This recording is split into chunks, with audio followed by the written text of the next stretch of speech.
mettre en place. Détail de l'étude et conditions sur carglass.fr. Vérissure, le numéro 1 des alarmes en France. Rendez-vous sur vérissure.fr pour votre demande de devis gratuit. Vérissure présente. Sud Radio, parlons vrai chez Bourdin, 9h-10h, Jean-Jacques Bourdin. Dans notre société, les familles monoparentales sont de plus en plus nombreuses. Les divorces aussi, les séparations aussi.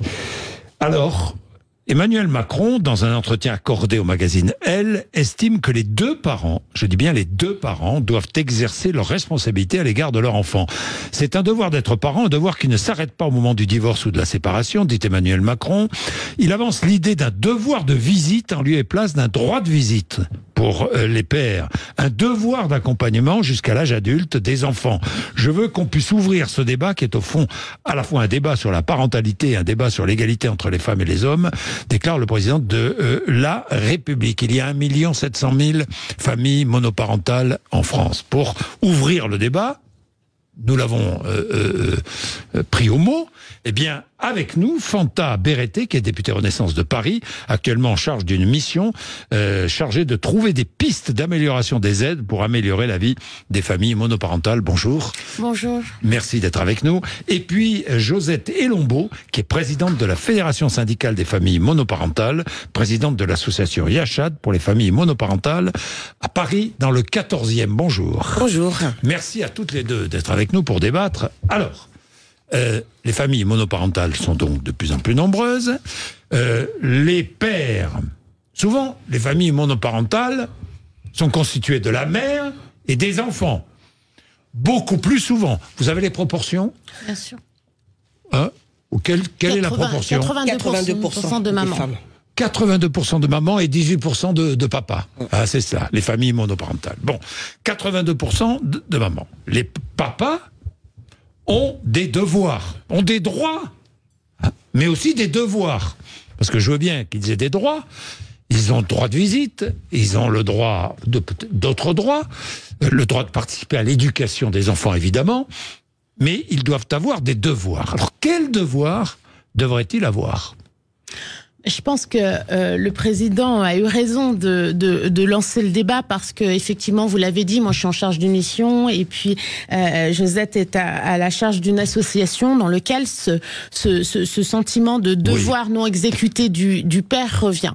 La question là, c'est que les femmes, quand il y a une séparation, c'est-à-dire qu'il y a la fin du couple conjugal, mais il y a la continuité de la vie parentale. Oui. Et que les femmes, le plus souvent, on vient de le dire, à 82% sont le parent gardien. Le père, lui, a un droit de visite et puis surtout, il a tout un tas de droits sur la vie de l'enfant.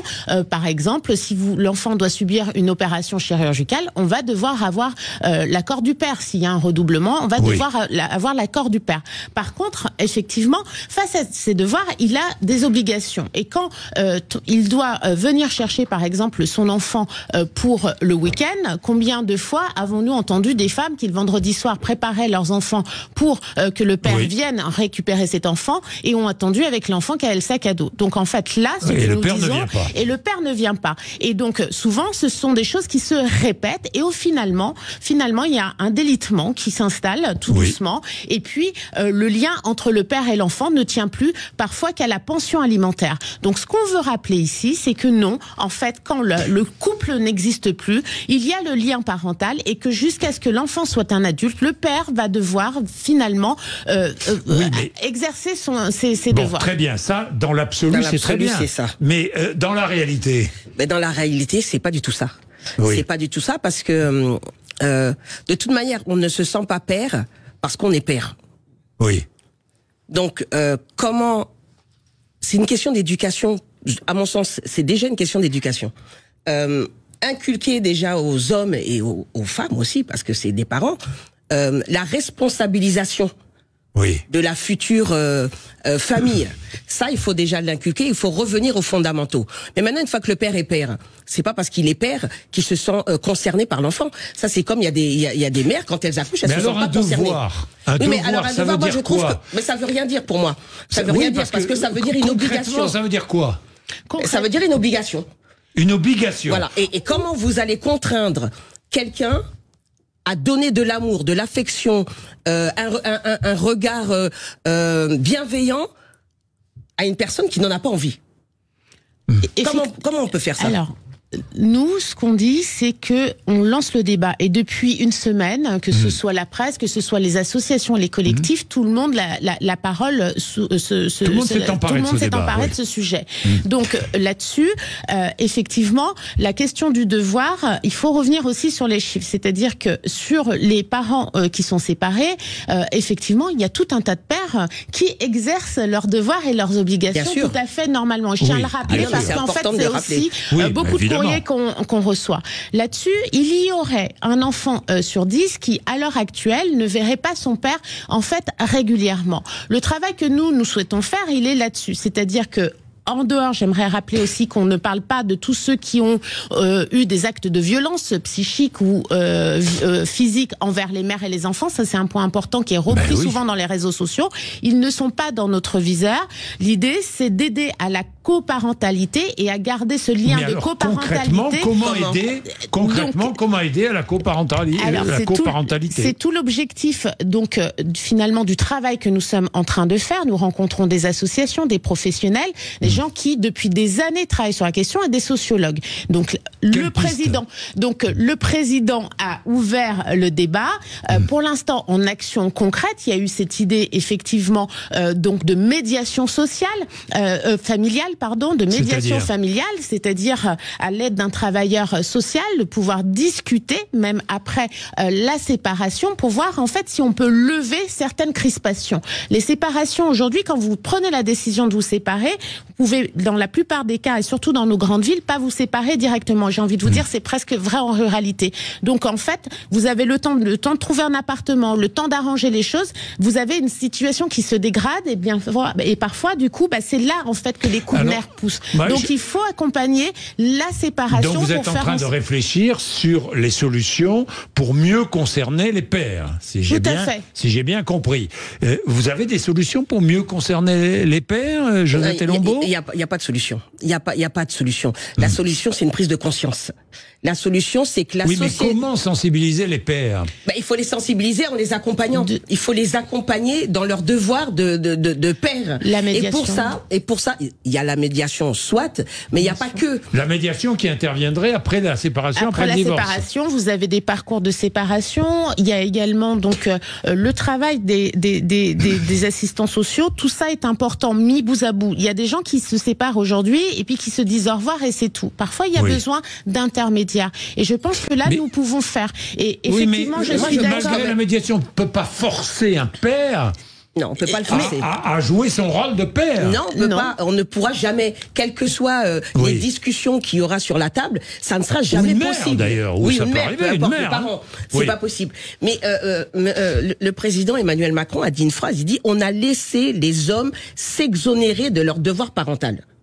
Ça veut dire qu'on leur a donné le droit de ne pas exercer leurs droits. Maintenant, il faut revenir en arrière. Mais pourquoi on leur a donné le droit? Ça, je ne sais pas, ça c'est la société. Non, mais pourquoi? Mais pourquoi on leur a donné le droit? Mais parce que quand vous vous séparez, vous récupérez vos enfants, vous avez à gérer l'école, la garde d'enfants, etc., tout ça.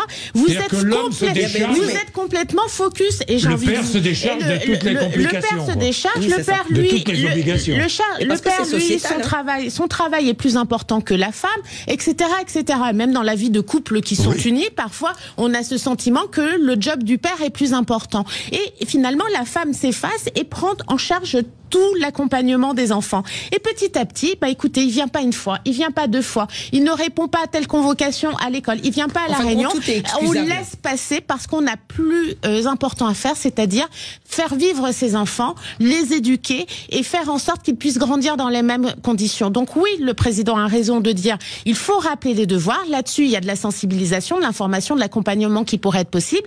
Certains ont évoqué aussi cette question d'amende. Moi, je suis pas une amende favorable pour les pères, c'est-à-dire une amende à chaque fois que le père ne remplirait pas son rôle. Mais c'est Ça n'a pas de sens. La question aujourd'hui, Vous êtes c'est que favorable ou pas moi, je suis plutôt en réflexion et je pense qu'on doit tirer ailleurs. C'est-à-dire qu'un père qui ne fait pas son devoir et qui ne répond pas aux différentes injonctions de l'école, de la mère, etc. Moi, je pense qu'au petit à petit, il faut peut-être penser à lui retirer en fait des responsabilités. Pourquoi une mère Son doit-elle autorité parentale. Pourquoi Peut-être Aller pas jusqu'à là, peut-être pas jusque-là, mais par contre, le fait qu'une mère, quand elle ne présente pas son enfant, quand elle ne donne pas l'information qui est essentielle, qui concerne l'enfant, etc., elle est sanctionnée. Elle est sanctionnée et ça peut aller jusqu'au pénal sur la non-représentation d'un enfant.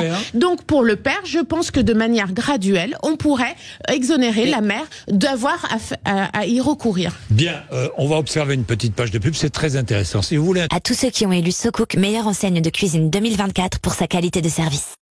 Vérissure, le numéro 1 des alarmes en France. Rendez-vous sur vérissure.fr pour votre demande de devis gratuit. Vérissure présente.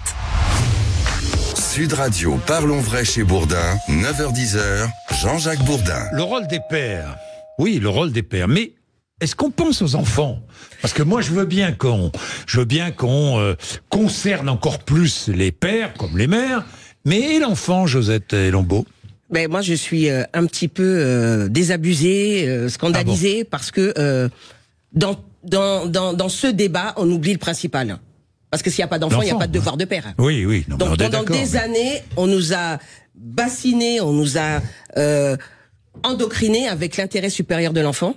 Et là, aujourd'hui, au jour d'aujourd'hui, plus personne n'en parle. Oui, mais alors donc la réflexion doit partir de l'enfant.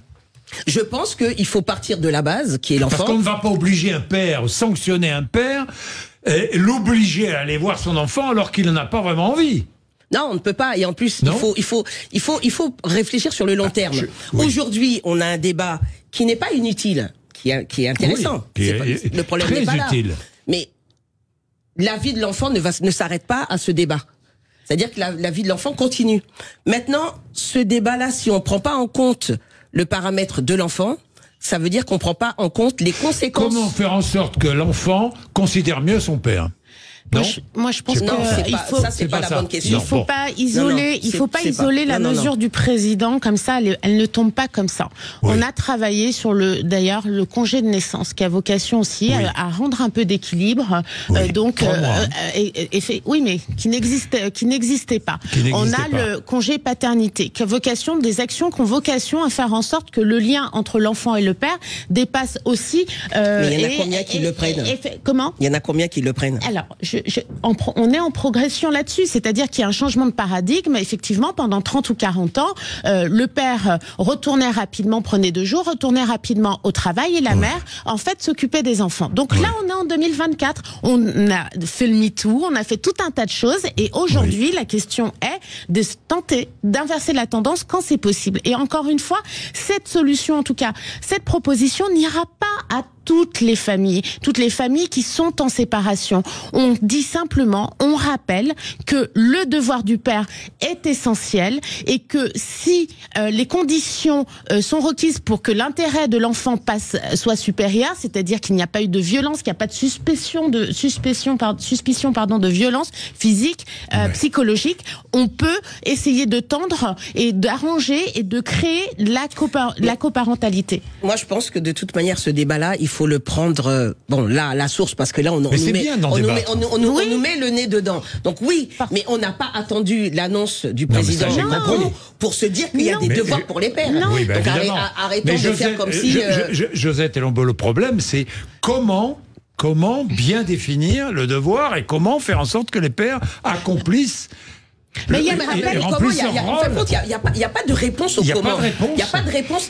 Personne ne peut me dire là, au jour d'aujourd'hui, il faudrait faire ça pour qu'il y ait tel résultat. Il n'y aura pas d'obligation de résultat. Donc il n'y aura pas d'obligation de résultat. Il y aura par contre tout un arsenal de mesures qui peuvent permettre en fait d'accompagner les pères et de faire en sorte qu'ils se sentent concernés et qu'ils se sentent pas concernés quand ils le souhaitent ou en dilettante. Parce que c'est ce que nous ont dit les femmes que nous rencontrons. Qu'est-ce qu'elles nous disent? Moi, ce qui m'embête, c'est que soit je préférerais être toute seule, et je sais que je suis toute seule, plutôt que d'avoir quelqu'un qui est de façon hypothétique là, à certains moments, ou pas là quand j'en ai vraiment besoin. En tout cas, étant donné qu'il n'y a pas de solution, Franchement, il n'y a pas de solution et personne ne peut me sortir une solution. Moi, ce que je dis et ce que nous disons à la fédération, dans les associations, c'est que il faut rééduquer ou accompagner les futurs parents. Il faut commencer par là. Parce que c'est dans l'éducation ou la rééducation que les choses se feront. Mais évidemment. Il faut sensibiliser les enfants très tôt à la responsabilisation. Alors, un mot de Bruno. Bruno, que bonjour. La loi a ses limites. Bonjour Bruno. Oui, bonjour. Bonjour. Bruno, vous avez eu 4 enfants, je crois. Hein? Oui, j'ai 71 ans, retraité, oui. J'ai eu 4 enfants. Le débat était un peu à sens unique. J'ai l'impression que vous avez 2 personnes qui sont très professionnelles dans leur domaine, mais qui ne parlent que de la théorie. Par contre, la réflexion de la dernière intervenante est parfaite. Oui. Pourquoi est-ce que les papas ne sont pas assez soutenus? C'est ce que vous dites. Moi, j'ai eu 4 enfants lors d'une séparation où j'étais un papa poule qui aimait faire découvrir la vie aux enfants au niveau de la culture, au niveau de la nature, à tout point de vue. Donc un papa très équilibré, très aimant. Et lorsque je me suis séparé, la maman a dit « Tu verras, je vais te mener une vie d'enfer, tu verras plus tes enfants ». Effectivement, même si au niveau du jugement, j'avais un droit de garde et d'hébergement classique tous les 15 jours et la moitié des vacances, il s'est passé la chose suivante, c'est que même je suis allé pendant 3 ans, donc 47 fois pour essayer de récupérer les enfants. Ensuite, vu le refus de la mère ou l'absence totale de la mère, je suis allé au tribunal. On me dit il faut aller à la gendarmerie, il faut aller au commissariat, et en ayant le jugement avec la dernière feuille qui indique qu'on peut avoir le soutien des forces de l'ordre, voire d'un commissaire de justice, jamais aucune force de l'ordre ne s'est déplacée pour que je puisse faire valoir ce jugement au niveau des enfants. Voilà. Ensuite, j'ai continué une procédure. J'ai donc très vite, Bruno. Très vite. Alors j'ai continué une procédure et là, le juge, dans sa grande sagesse entre guillemets, comme ça faisait 3 ans que j'avais pas vu mes enfants, a demandé à ce que la mère les présente dans un lieu neutre, un lieu social, où je puisse reprendre contact avec. Et la mère s'est jamais présentée. Voilà. D'accord. Bon, vous voyez, il n'y a pas que les hommes, il y a les mères aussi qui parfois sont irresponsables. Moi je dis que la justice n'est pas parfaite. Oui. Et des fois, ceux qui rendent la justice ne sont pas justes. Oui. Mais ça fait pas la majorité non plus. Et malheureusement pour ce monsieur, vraiment, je déplore cette situation. Mais là, c'est la justice. C'est la justice qui doit agir. Bien, j'ai une dernière question. Les familles monoparentales, concernant les familles monoparentales, la fiscalité des pensions alimentaires, c'est vrai que c'est un transfert de revenus. C'est considéré comme un transfert de revenus. Et cette pension est ajoutée aux ressources du parent ayant la garde de l'enfant à titre principal. Mais est-ce logique? Non, c'est pas logique.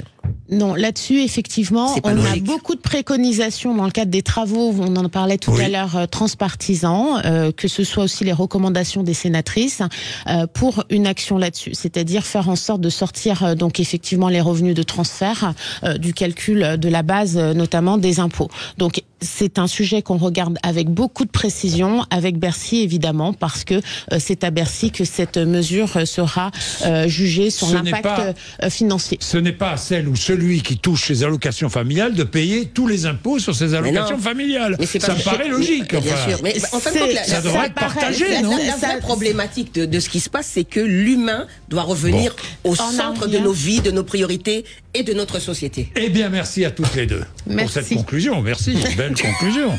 Alors, tout de suite, Sud Radio Média, Christine Bouillot et Gilles Gansman vont recevoir Alexia Laroche-Joubert. À tout de suite sur l'antenne de Sud Radio. Sud Radio, parlons vrai chez Bourdin, 9h-10h, Jean-Jacques Bourdin. Avec Vérissure, le numéro 1 des